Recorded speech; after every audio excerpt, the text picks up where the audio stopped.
सिख लोग जो है वे समझो कि नानक शाह का जो ग्रंथ साहब है उसको ही एक प्रकार से ईश्वर के तुल्य मान करके, अरे ग्रंथ साहब को ही एक समझो कि गुरु मान करके, अरे सब कोई उनके अनुसार चलते हैं। तो ये जो आपने भगवत गीता जो है वो एक नंबर पुस्तक है। हमारे देखने के बीच के वहां उसके समान कोई अध्यात्म विषय के वहां कोई पुस्तक है सो नहीं हमारे जानने में। किंतु हमारी जानकारी तो मामूली है, हम कोई सर्वज्ञ नहीं, हमने कोई सब शास्त्र नहीं देखे, जो देखे हैं उनके मां हमको सबसे बढ़ करके भगवत गीता मालूम गई। और भी बहुत अच्छी अच्छी पुस्तकें हैं, भागवत रामायण महाभारत आदि जितने जो पुस्तक है सभी अच्छे हैं। तो पुस्तक से भी हम बहुत लाभ उठा सकते हैं, पुस्तकों से भी हम बहुत लाभ उठा सकते हैं। इसी बात को ख्याल में रख करके और समझो कि पुस्तकों के प्रचार के लिए हम लोग चेष्टा करते हैं। इसी बात को ख्याल में रख करके भगवान कहते हैं कि अर्जुन तेरा मेरा जो संवाद जिस गीता में लिखा हुआ है और इसको जो संसार में प्रचार करता है गीता शास्त्र का, उसके समान मेरा प्यारा काम करने वाला दुनिया के बीच के मां न तो कोई है और न कोई होगा। इस प्रकार से भगवान ने घोषणा की। गीता की 18वीं अध्याय के 68 और 69 के श्लोक के बीच के वहां उसकी बड़ी महिमा गाई है। गीता की इतनी महिमा गाई है कि इस गीता का जो समझो कि मेरे भक्तों में कोई धारण करावेगा तो मेरी परम भक्ति के द्वारा वह मुझको प्राप्त हो जाएगा। और इतना ही नहीं, उससे बढ़कर कोई मेरा प्यारा काम करने वाला दुनिया में नहीं है और न कोई भविष्य में होगा। तो इस बात को हम पढ़ करके के हमारे मन के मां ये श्रद्धा हुई, ये विश्वास हुआ कि संसार के बीच के मां समझो इस प्रकार की गारंटी भगवान दे रहे, तो इसके ऊपर थोड़ा गौर करना चाहिए। ये एक अलौकिक बात है, अद्भुत बात है, ये एक छिपी हुई रहस्य की बात है, इसे गौर करने की चीज। तीसरी बात फिर क्या है, भगवान की बात की कही, आपको गीता की बात कही, शास्त्रों की बात कही। अब वो सवाल अभी बाकी है कि ज्ञानी जो है, महात्मा जो है, योगी जो है, व्यक्ति जो है, तो जिनके संग करने से थी, जिनके संग करने से हमारी आत्मा में तीव्र वैराग पैदा हुए, वह व्यक्ति पुरुष है। जिनके संग करने से हमारी आत्मा के बीच के मां, जिनके दर्शन से, भाषण से, स्पर्श से, बल्कि चिंतन से भी हमारी आत्मा के मां तीव्र वैराग पैदा हुए, तो समझना चाहिए कि हाँ ये वीतराग पुरुष। क्योंकि सूर्य भगवान की रोशनी में बैठते हैं, धूप के मां तो गर्म हो जाते हैं, तो हमको मालूम होता है कि सूर्य भगवान में न मालूम कितनी गर्मी है। हम तो 5 मिनट समझो धूप में बैठे तो चरणों से लेकर मस्तक तक गर्म हो गए एकदम। तो ये मालूम हो जाता है ये गर्मी कहां से आई, तो उसी वक्त ज्ञान होता है कि अब गर्मी सूर्य भगवान से आई। अग्नि के नजदीक बैठते हैं तो एक प्रकार से थी उसकी भी ताप आती है अग्नि की शक्ति के अनुसार। और केदार जी चले जाते हैं बर्फ के ऊपर, तो वहां चरणों से लेकर मस्तक तक सर्दी आ जाती, वो बर्फ का प्रभाव। इसी प्रकार से थी जिसके दर्शन, भाषण, स्पर्श और वार्तालाप से, चिंतन से हमारे महात्माओं के लक्षण आवे। महात्माओं के जो लक्षण गीता में जो लिखे हैं, गुणातीत पुरुषों के जो लक्षण गीता में जो लिखे हैं, ज्ञानी महात्माओं के, वे लक्षण हमारे में आने लगे, समझा, तो समझना चाहिए कि हाँ ये ज्ञानी महात्मा पुरुष है। और जिनके संग से थी हमारे हृदय में, हमारे भावों के बीच के मां, जो भगवान ने अपने भक्तों के लक्षण बतलाए हैं गीता की 12वीं अध्याय के अंत में। गीता की 12वीं अध्याय के मां समझो कि 13 के श्लोक से लेकर अध्याय की समाप्ति तक जो लक्षण बतलाए हैं, वे लक्षण हमारे में आने लगे, तो समझना चाहिए कि भाई जिनके संग से, दर्शन से, भाषण से, तो ये उसकी पक्की परीक्षा है कि ये भगवान का भक्त है। और जिसके दर्शन से हमारे शरीर के मन बुद्धि में, इंद्रियों में देवी संपदा के लक्षण आने लगे, जो कि गीता की 16वीं अध्याय के आरंभ के 3 श्लोकों में लिखे हैं। तो ये समझना चाहिए कि ये देवी संपदा वाला पुरुष है। और जिनके संग से, दर्शन, भाषण, वार्तालाप से आसुरी संपदा के लक्षण हमारे में आवे, आसुरी संपदा के लक्षण काम, क्रोध, लोभ, मोह, अहंकार, राग, द्वेष ये आने लगे, तो समझना चाहिए कि ये देखने का तो है मनुष्य और है साक्षात राक्षस। नहीं तो हम राक्षस क्यों जा रहे? तो इन्हीं का तो हमारे पर प्रभाव पड़ रहा है। इसी प्रकार से थी, समझो कि जिनके दर्शन से थी हमारे शरीर के भीतर में योग का ज्ञान आप बढ़े, जिनके दर्शन, भाषण, सफर से, तो समझना चाहिए कि भाई ये योगी है, ये योगी है। तो जैसा करे संग और तैसा चढ़े रंग। तो अपने पर रंग जो चढ़े उसको देख करके एक बार उसकी परीक्षा करनी चाहिए। वो पक्की परीक्षा, सच्ची परीक्षा है। हमारे एक बात याद आ गई, एक कहानी किस्से की बात हमारे बहुत याद आती। एक राजपूताना की कहानी है हमारे बीकानेर राज की। हमारे बीकानेर राज के बीच के जो एक प्रकार से थी, एक राजा थे, नाम तो मैं नहीं बतलाता हूं, किंतु एक राजा थे। वे राजा जब गद्दी पर बैठे तो उन्होंने बुजुर्गों से, बूढ़े अपने घर वालों से बुला करके, अपने कुटुंब के कोई दादा लागे, कोई परदादा लागे, कोई ताऊ, कोई चाचा, सब अपने कुलबे वालों को बुलाया और बुलाकर पूछा कि दादाजी मैं एक बात आपसे पूछता हूं, तो आप निर्भयता से जैसी बात आपके दिल में आवे सच्ची बात कहना। बोलो आपने पूछो। आप अब राजा के पदवी पर है ना, तो एक प्रकार से जब राजा की पदवी पर है तो चाहे छोटा ही हो उसको बड़ी बोली से ही बोलते हैं। तो पहला तो वह कंवर साहब ही कहते थे, अब राजा हो गए, राजा करने लगे। जब तो उसके पिता थे तब कंवर साहब थे। बोलो आप पूछो कि आपने, जो बूढ़े आदमियों ने हमारे 3 पुरुषों का राज देखा है, मेरा भी राज अभी थोड़ा दिन से जो 10-5 वर्ष से आप लोग देख रहे हो, और इसके पहला मेरे पिता का राज था, उसको भी आपने देखा है। उसके पहला मेरे दादे का राज था, उसको भी आपने देखा है। तो अपेक्षा करते हमारे तीनों के राज के किसका राज बढ़िया? मेरा जो शासन है वो बढ़िया है, या मेरे बाप का शासन बढ़िया था, या मेरे दादे का शासन है तो बढ़िया था?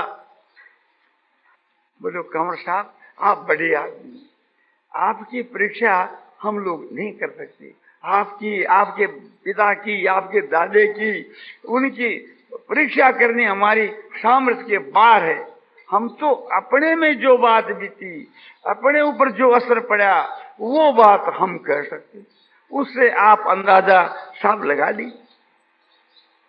बोले आप में बीती वो बात ही कहो। तो बोला जब आपके दादाजी का राज था तब मेरी उम्र 20 साल की थी।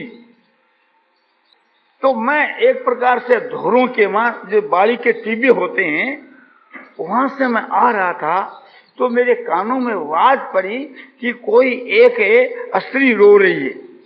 मैं उसके पास में गया, वो बनियानी थी और उसके शरीर के ऊपर 10,000 का जेवर लदा हुआ था और वो एक प्रकार से रो रही थी। मैं कहा कि बहन तू क्यों रो रही है?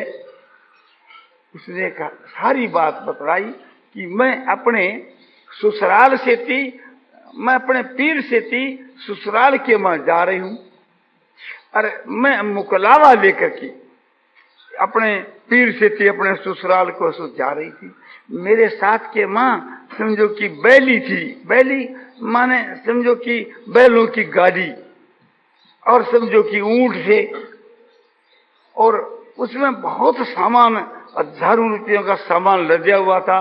और मेरे साथ के माँ समझो कि रक्षा करने वाले भी बहुत रक्षक भी थे, किंतु कोई 20 आदमियों की एक धाड़ आई डाकुओं की, और वे आकर के एकदम समझो कि हमला कर दिया। तो जितने जो आदमी थे सब भाग गए और मैं भी भाग गई। तो वे सब माल लूट करके ले गए और मैं अपने प्राणों को बचा करके इस टिबे के ऊपर ऐसो चली आई। तो यह मेरी दशा है। तो पूछा कि तुम्हारा पीर में कौन कौन है? उसने बताया ये ससुराल के माँ, ससुराल के भी नाम लिख करके बता दी। वो बोला कि भी आपके ससुराल वालों को मैं जानता हूँ भाई, तो कोई बात का फिक्र मत कर, मैं तुम्हारे घर को पहुंचा दी। तो वो कहता है कि मैं उसको साथ में लेकर के और अपनी बहन के समान समझ कर करके और उसके घर के ऊपर उसके ससुराल के यहाँ ले आया। ससुराल वाले उस खोज में थे, उनके पास पहले ही खबर पहुंच गई थी कि एक प्रकार से धाड़ी आए तो सब धन लूट करके ले गए और अपनी बहू का भी पता है। अब वे लेकर पहुंचे कि या शिवों के बीच में बैठी रो रही थी और वो घरे आकर के रोने लगी, बेहाल रोने लगी और कहने लगी अपने सास को, ससुरे को, पति को कि मेरी बड़ी भारी दुर्दशा हुई। समझो कि जो कुछ माल मत्ता था सब लूटा गया और मैं किसी भी प्रकार से अपना प्राण लेकर के जंगल के माँ, धोरों के माँ भाग। ये पुरुष जो है ये मेरी रक्षा करी, ये मुझको यहाँ लाया। अब मैं इसे का गुण क्या गाऊं, इसका क्या गाऊं? तो इसको आप लोग संतुष्ट कर करके भेज। तो वे बोले कि महाराज आपने हमारा बड़ा उपकार किया, हमारी जो स्त्री है उसको जीव दान दिया और हमारे बहन की रक्षा करी, इसलिए हम आपको समझो कि 1000 रुपया पुरस्कार देना चाहते हैं। उसने बोला 1000 रुपया पुरस्कार देना चाहते हैं। तो कहता है रजपूत कि मैंने इनकार किया कि भी मैं ये कोई रुपयों के वास्ते काम नहीं किया, मैं अपना कर्तव्य समझ करके मेरे दिल के मां दया आ गई और मेरे दिल के मां ये एक प्रकार से न्याय प्राप्त हो गया और मैं समझा कि तू मनुष्य, तेरा यह धर्म है, तो मैं धर्म समझ करके यह काम किया है, कोई इनाम के वास्ते नहीं। उन्होंने बहुत कोशिश करी, अच्छा 500 रुपया ही लो, कुछ तो लो, किंतु मैं 1 पैसा भी नहीं ली।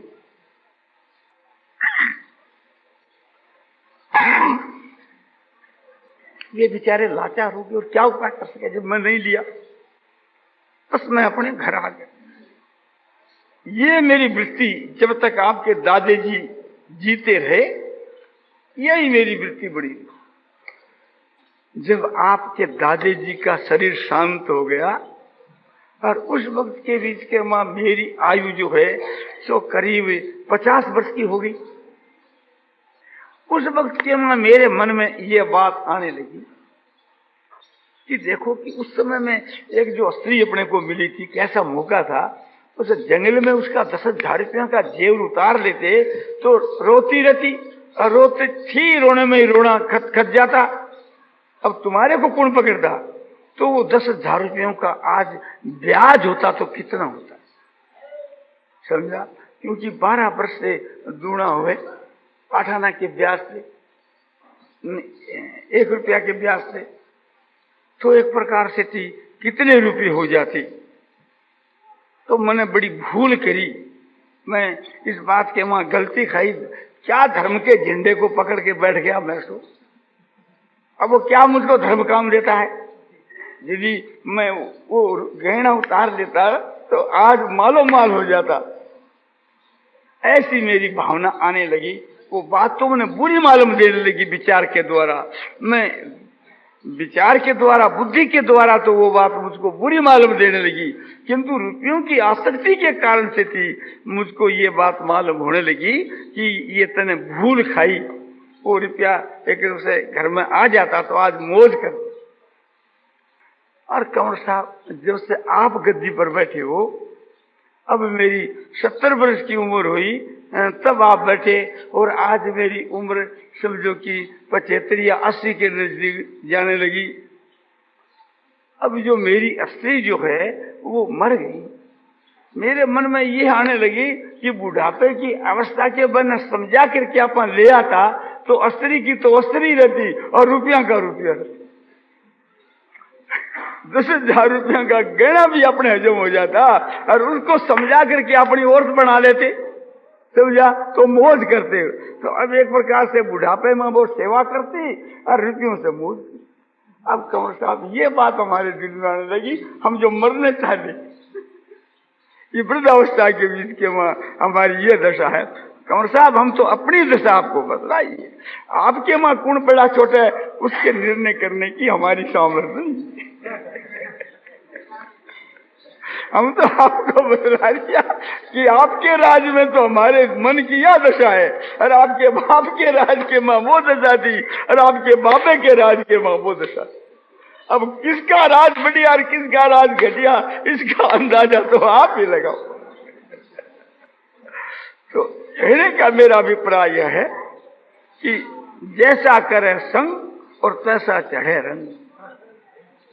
कोयला की दलाली में काला हाथ होता है, हम कोयला की खाद में गए तो हमारा कपड़ा भी थोड़ा काला हो गया। तो आप इस बात को एक ध्यान दे करके देखिए, ये बात हमने बहुत जगह अक्सर से देखी है, इसको इजमास करके देखिए कि जैसा संग किया गया है उसका असर जरूर हुआ। तो एक प्रकार से थी अपने ऊपर असर हुए, उससे थी अपने को आपने उसका अंदाजा लगाना चाहिए। ये असली परीक्षा है, और हमारी बतलाई हुई जो परीक्षा है वो तो गलत है, उसे के विश्वास पर नहीं रहना चाहिए। और ये हमने युक्ति जो बतलाई है, ये युक्ति ऐसी बलवान है कि इसके लिए किसी को पूछने की आवश्यकता नहीं। नारायण नारायण नारायण श्रीमन नारायण नारायण नारायण श्रीमन नारायण नारायण श्रीमन नारायण नारायण श्रीमन नारायण नारायण श्रीमन नारायण नारायण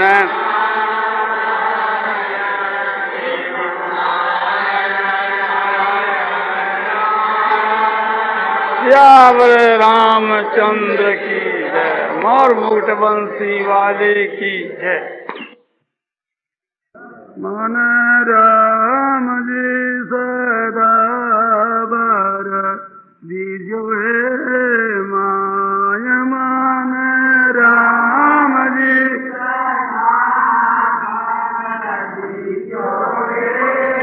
माया अमरा पुर मारो सरो मन जग में माती राखो हे माँ, मान जग में माती राखो हे माया किशोरी बरुसो इन सरो। मैं जो अयानी धीवर नानी, मैं जो अयानी धीवर नानी। अरे मारी माता बड़ी है विधाता है माय, मारी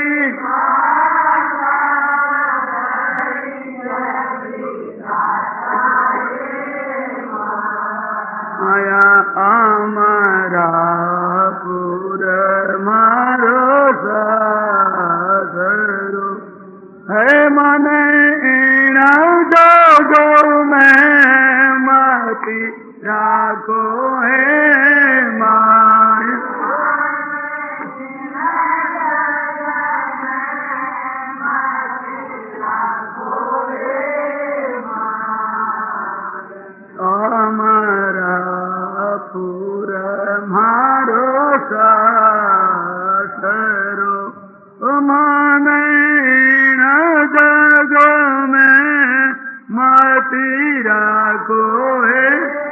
माया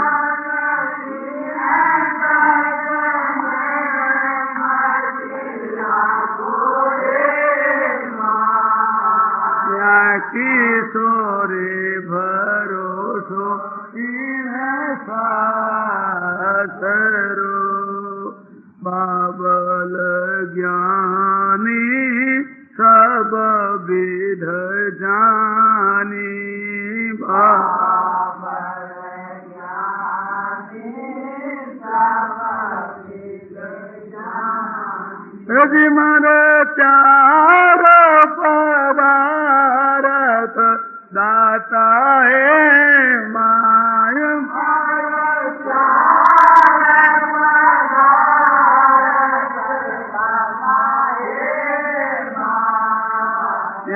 अमरा पुर मारो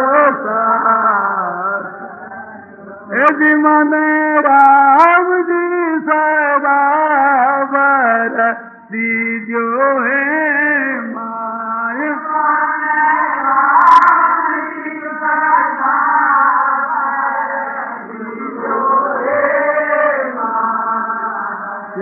अमरा पुर मारो सरो मान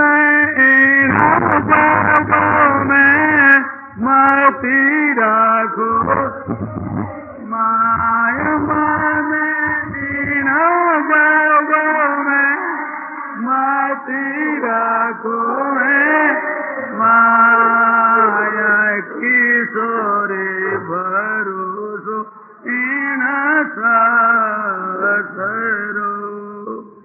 चमरी मांडी कदे रांडी चमरी मांडी यदि मारा सतगुरु लगन लिखाया है मारा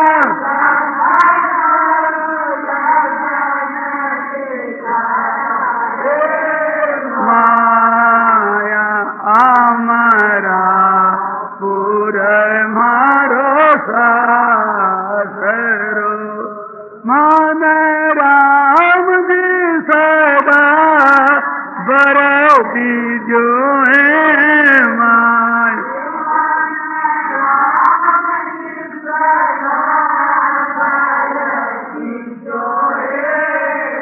माया अमरा पुर मारो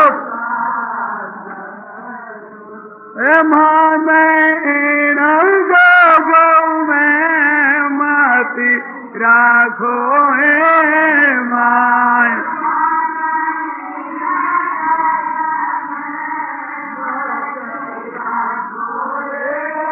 माया किशोरे भरोसो इन सासरो सदाई सपूती कदे नानी पूती सदाई सपूती यदि न तो शब्द पुत्र भल जायो है मैं तो शब्द पुत्र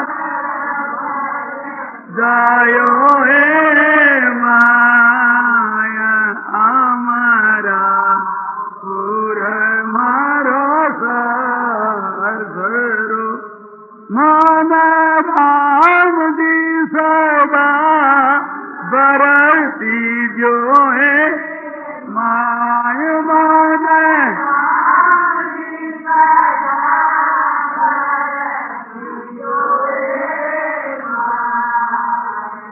अमरा पुर मारो मान इन जग में मती रखो हे माय मान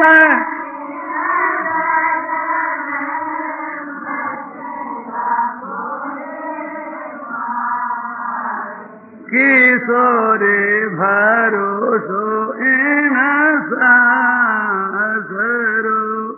सदाई सुहागण कदे न दुहागण सदाई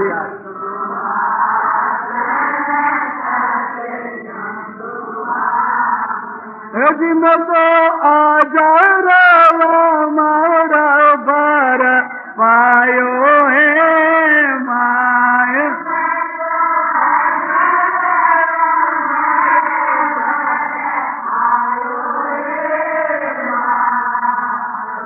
हमारा पुर मारो हरि मन राम जी सौदा भर दीजो है माय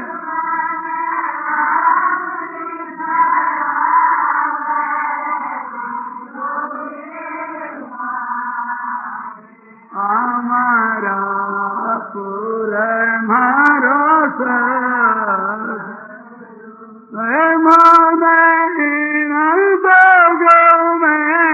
मती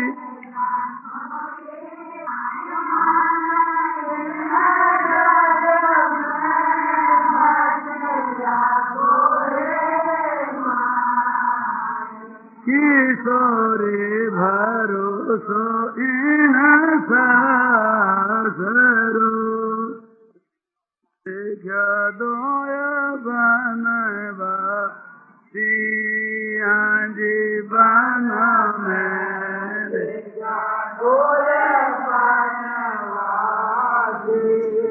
जीवन मुख देखा दुख जासी है मायवारो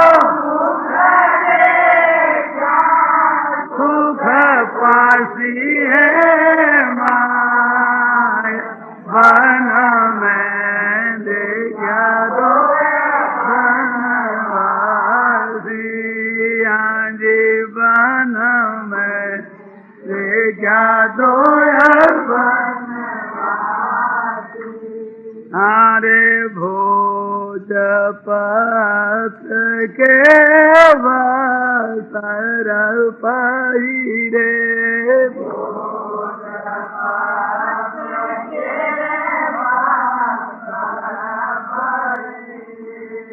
जीव तो आपन नगर हो आसी है माया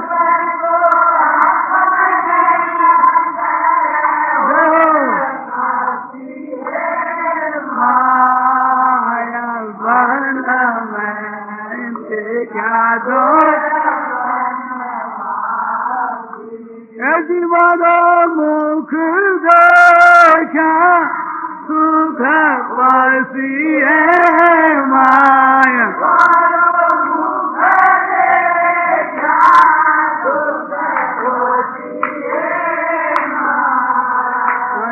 बन में देखा दो जीवन में देखा रोयल बनवासी से सखी निरखन लायक नैना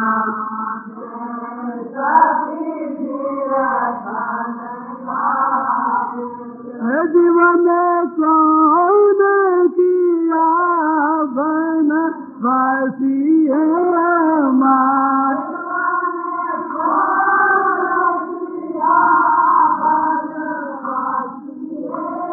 माया बन में जादो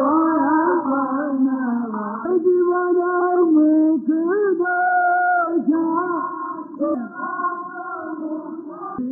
देखा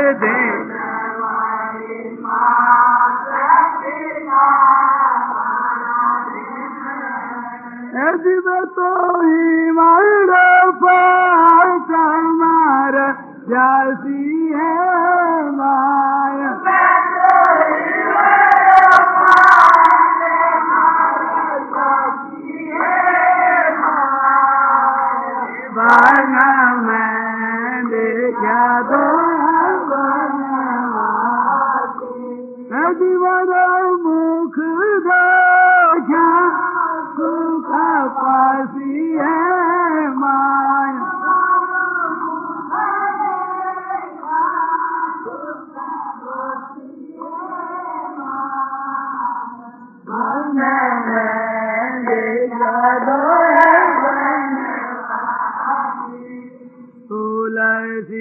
तुलसीदास आस रघुवर की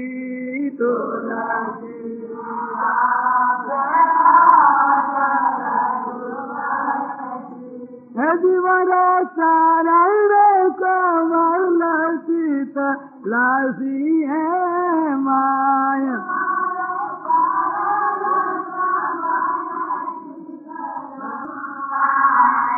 बन में देखा दो जीवन मुख देखा सुख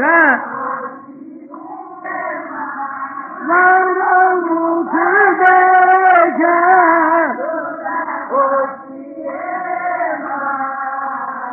बन में देखा दो जीवन में देखा दो बन